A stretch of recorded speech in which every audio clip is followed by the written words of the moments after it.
Let's draw a yummy stack of donuts. Start with a soft oval for the top. Add a wavy line on top. That's the dripping icing.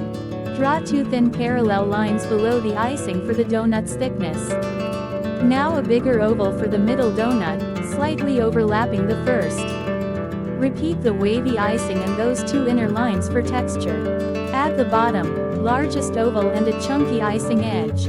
Draw small drip shapes falling from the edges, irregular for a natural look.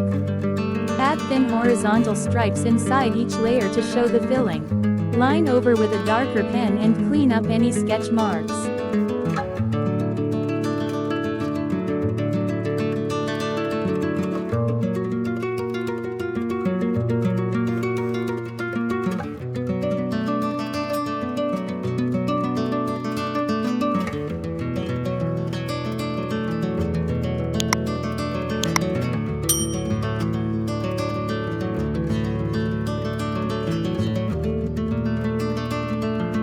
Make the drawing more visible.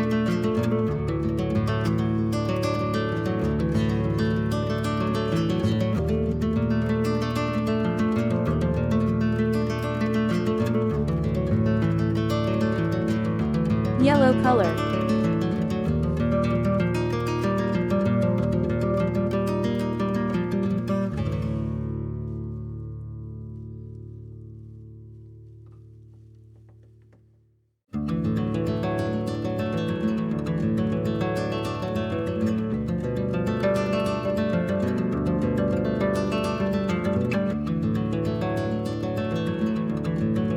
Red color.